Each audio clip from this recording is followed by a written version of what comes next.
picking books out for our December 18th deadline.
So the first word today is diadem, our middle word.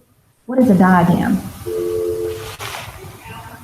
It's a crown. Diadem is a crown. Very good. All right. What about bucolic? What is bucolic? Pertaining to the countryside. So the opposite of bucolic would be what? City, urban. That's right. So bucolic is the opposite of urban. Very good. And what about redolent? What is redolent?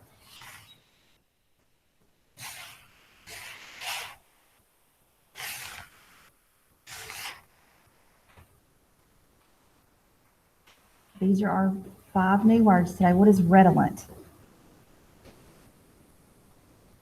What did you say? Having a pleasant odor, redolent. All right, so notice as you go through the hallway, particularly by Miss Watson's room, Miss McLeod, I don't know what they've got going on. It's redolent. It smells wonderful. And I want to ask them, what have they got plugged in? What have they got going on? It smells so great.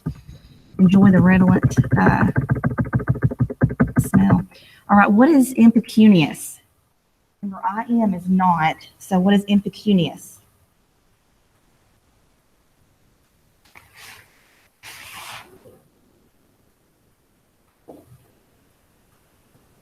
Without money. So impecunious, elevated word that means someone without money. All right, so we would think, so pecunious would be someone with money. So impecunious, without money. And our final word today is sedition. What is sedition?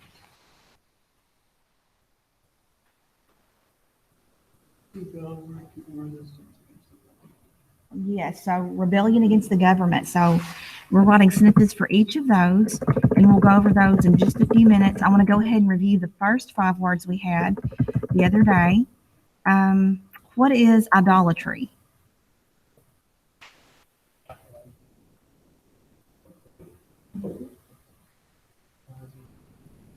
Okay, yes.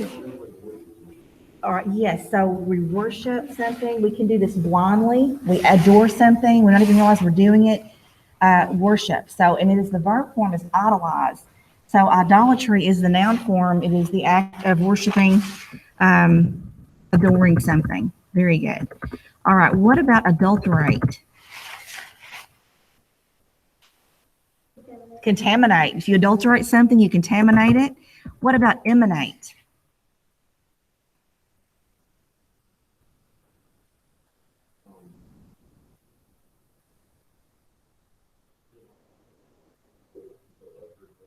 To come forth, yes. So there is a redolent smell, or the redolent emanating from Miss Watson, Miss McLeod's room. Very pleasant, right?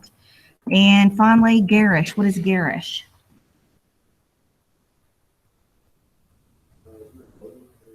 It could be clothing, it could be furniture, it could even be someone's personality. Flashy, too much, right? Tasteless, tacky. Very good. All right, so I'll give you guys just a couple more minutes and then we'll go over our sentences. I am going to want those who have not I still have a few, just a handful who have not star tested.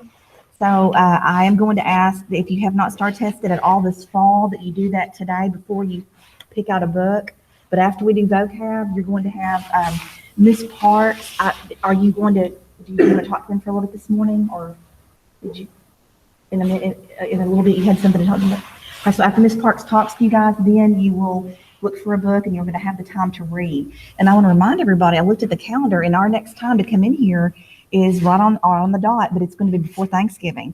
So if I were you, I would go ahead and get my book, read it, have all that done, and you can maybe even get bonus points going above your score for Christmas break, because December 18th is our next AR deadline. Guys, those scores are already in eSchool, and a lot of you guys did awesome. A lot of you guys got bonus, but I had a few not do it at all, and it just broke my heart to have to put that in to eSchool. But that is immutable. That is done. Those dates are set. Ms. Parks can't change it. That is something that is done, and y'all know that from the beginning. All right, let's go ahead and look at our sentences. Let's see. For diadem, hey, Luther, do you want me to read your sentence? You mind if I read yours for diadem? It's not all royalty gets to wear a diadem. Very good. Haley writes, the Duke had jewels and gold applied to his diadem from his dead sisters. Good. Reed, do you want to read yours, Reed? Reed is virtual. You may not be able to hear me. All right, Reed writes, her diadem represents the heavens with all the constellations, while her clothing represents the earthly realm. Very good. All right, Natalie is also virtual. The Queen's diadem. Oh, I'm sorry, Reed. Reed, are you there? I'm sorry, I don't have my normal speaker. I'm just on my little computer microphone. It's weaker. I couldn't hear you. I apologize. I read your sentence. It was a very good sentence. All right, so Natalie's is the Queen's diadem was blinding from all the jewels. Very good. All right, Abby, do you want to read yours, Abby? Okay, I can hear her just barely. No, y'all can't. The princess was surprised when her dad got her a new diadem. Noble, do you want to read yours? Yeah, I was still writing. Oh. I wish I found a diadem from a dead king. The crown would be sold for a lot. Very good. Now, the only thing I'm going to do here is, since those two sentences they're in a semicolon is perfect. Yes, that's what I'm going to do.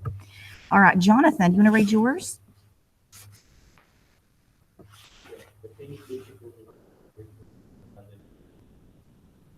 Perfect. Now, what do I need to do for kings? Yes, apostrophe S. Very good. Chen Lin, do you want to read yours? The thorny crown is more than an imperial diadem. Good. And someone, we don't know who wrote it. The kings during the raid. Okay, he's not finished yet. He or she's not finished. Frankie, do you want to read yours? That's yours? Yeah, I'm looking for it. Oh, okay. All right. Do you want to read yours, Frankie? You want me to read it? There is no diadem when we have a president. That's right. No, he just has to know who's president. All right, bucolic. The people, this is Luther's. The people were always knowing knowledge. Let's see. I think that might be. No. Right. That's not. I think we've got two running together there. I'm going to come back to that one. Okay. I'm going to read Reed's because we can't hardly hear. When I was younger, I dreamed of living in a bucolic cabin near a calming creek. Very nice. All right. Abby, it is a life goal of mine to live in a bucolic style home. Noble, would you like to read yours? I love looking at the bucolic countryside. Perfect. And I just noticed Noble, you could have put your drink over there. If it's just on a carpet, you could have put it on that table over there. Not supposed to have on a carpet. And that way when you want it, you can I just noticed that. I'm sorry. All right. Frankie, do you want to, I'll read yours for you. People in the city think that the bucolic is not very proper and they don't care. All right. The bucolic. Okay. Chen Lin. The postcard image was beautiful and featured a bucolic White House and a dark green pasture. Very beautiful. All right, redolent. Reed. My beachfront hotel was redolent with a wonderful smell of the ocean. Oh, now I wish I could smell that all day. That's lovely. Chen Lin writes, the candy shop was redolent with the rich smell of chocolate. Oh, I can smell that too.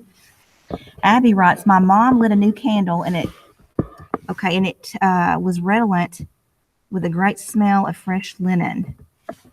All right, lovely. I can smell that too. Noble, would you like to read yours? Every time I wash my clothes, it is redolent with the smell of cinnamon. Oh, how nice. All right, Frankie writes, the roses had a redolent smell that makes a few people tingle on the inside. Okay, very good. And Jonathan? The flower was redolent, so many people made the scent on other things. Very nice. It smelled good. Okay, good. Impecunious, read. Since Janice grew up in an impecunious household, she knew a great deal about surviving on very little. Very good. Abby writes, the kids thought their mom was impecunious when she said no to buying them the new Xbox. Okay, good. Let's see. Noble, do you want to read yours? Which one? Yes, I love your sentence. I'm broke first. English teacher say I'm impecunious. Very good. Very good. I love your sentence. All right, Frankie, when you die, you become impecunious. All right. All right, and Chen Lin, my impecunious uncle who could not afford to buy his own books usually ended up borrowing mine. Very good. And Jonathan, the Great Depression was a time when there was many people that were impecunious. When there were many people.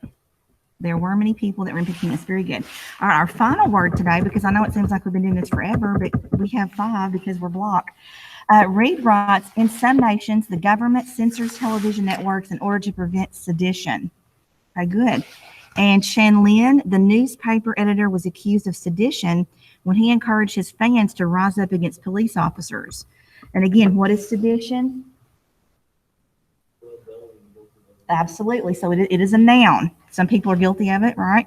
Frankie writes, when Red Dawn happens, I will sedition to the communist people. Okay, so when Red Dawn occurs, or when Red Dawn happens, there will be sedition against the communist people.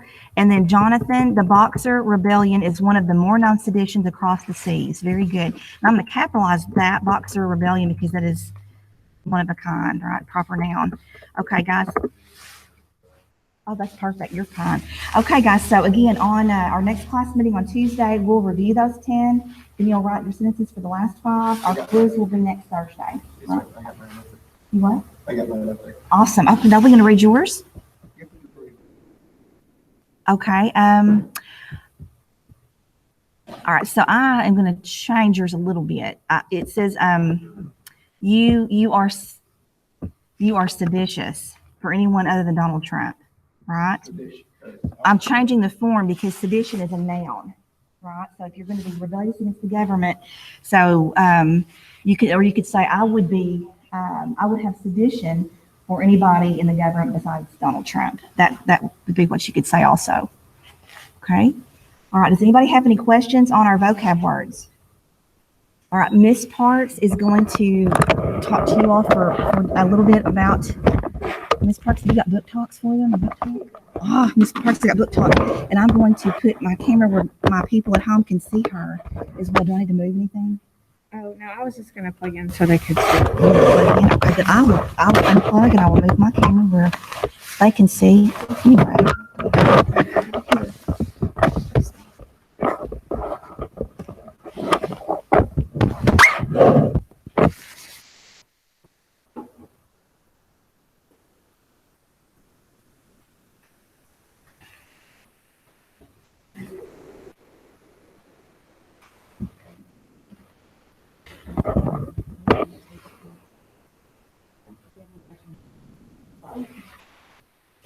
How are y'all this morning? It's cold. It is cold. I kind of like it. Let's review a few things we talked about last time you guys were here. Are y'all supposed to just grab books off the shelves this year? No. No. What do you have to do instead? Hold on. Put a hold on them online. What if you need to turn one in? What should you do then? Put it in the book return. What if you break your Chromebook? What's your next step?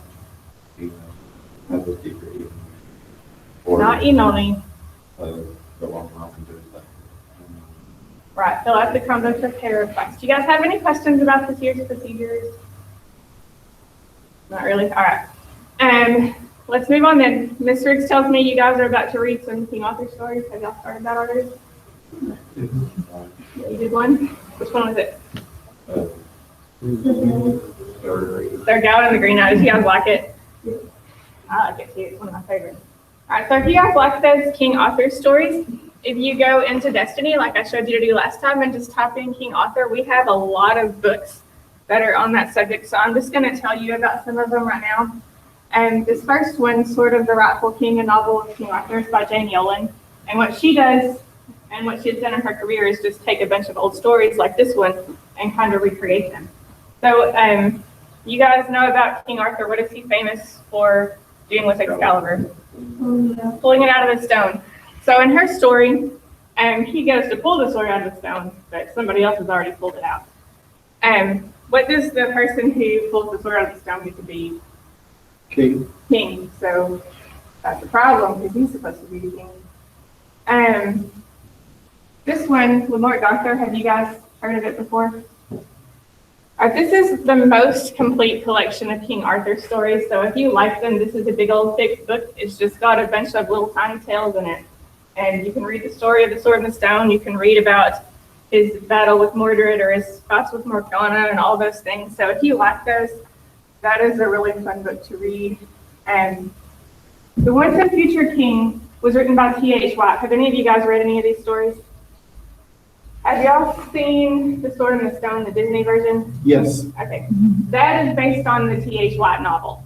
So if you like the Disney version, you can read the full one. We have it here in the library. You can just place a hold on that. And The Seeing Stone by Kevin Crossley Holland is about a guy in the future whose name is Arthur. And he is actually being raised by Merlin, and he just knows that he's named Arthur for a reason, but he doesn't know what the reason is. So Merlin gives him a seeing stone, and he can look back into the past to see how his life lines up with King Arthur's life, but then he realizes that the past isn't the only thing he can see in the stone. So that is a series. If you like those kind of books, that's a really good one to read. The Extraordinary Adventures of Alfred Croft is a series also. When I purchased the library, you guys remember when you were younger and there were a whole bunch more books in here? When I got rid of books, I kept this one because Miss Doty, who is now our assistant band director, loves this book series. Do y'all know her? Yes? Okay. Well, she's awesome. If you don't know her, you should go meet her. But she said when she was in 8th grade, she read this book series and it was just hilarious. So that's why I kept it. Alfred Croft actually is just he's kind of a misfit guy in high school. But he has to go on a quest to find the Holy Grail and stuff like that. All the stuff that they do in the Arthurian legend, he does that, only it's in modern day. Indiana Jones. And then there's one more I was going to talk to you about. Not the Seeing Stone. I was just going to talk to you about the author Mary Stewart. She also wrote an entire book series about Arthur, and it's more in modern writing than some of the others like T.H. White and Sir Thomas Malory. And The Crystal Cave is the first one, which unfortunately we don't have anymore, but we do have several of them, and you can read those if you would like to. People love them because they are amazing. Do y'all have any questions about any of these King Arthur's books? Any other books you want to tell us about? Yes. The Chronicles of Vladimir Tide. I think that's one that everyone should read. Okay. Noble really likes the Chronicles of Vladimir Tide. It is about a guy who is a vampire, and it goes through each year that he's in high school. Actually starts with 8th grade. Is it 8th grade Bites? That's that one. And there's a different pen name for every single one, but they're like adventure stories and stuff.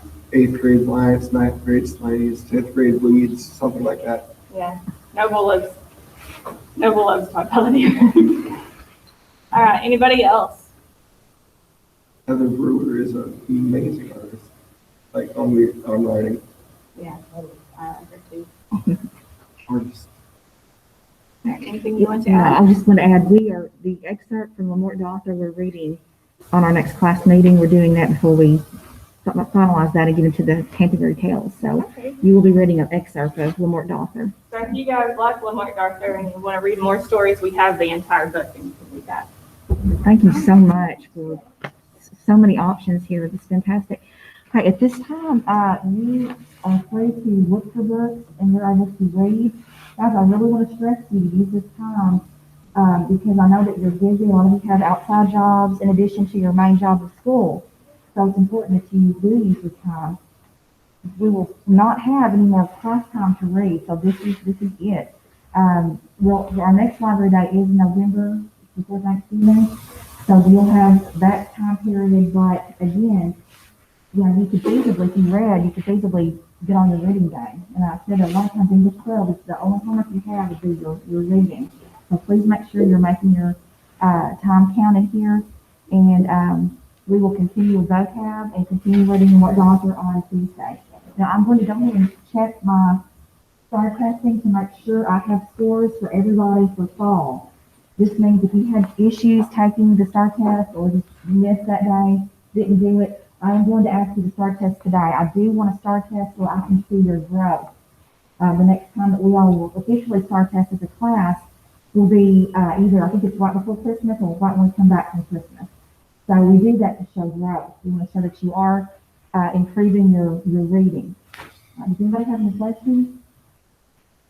Virtual? A lot of times virtual will send me things in the chat or an email if they don't want to speak out. So if there are no questions, I'm going to go ahead and start looking at the STAR report and seeing who needs to take a test. And I will email you, or I will come, if I'm able to come tell you in person, I will do that as well. Shanley, do you have your hand up? All right, no one else? All right. Hey guys, this is Teen Read Week. That means fine forgiveness. If you have fines, you need to email me and ask me to forgive those because you cannot get your diploma if you still have them. You will owe them at the end of the year. Okay, did you all hear that? It's Fine Forgiveness Week. You need to email Ms. Parks if you have any fines. All right, be sure to email her today. Do it right now. All right, I'm going to go ahead and stop recording because the rest of the class, we're going to be reading or taking a STAR test. So I'm going to stop recording. I'm going to leave my audio and camera on so that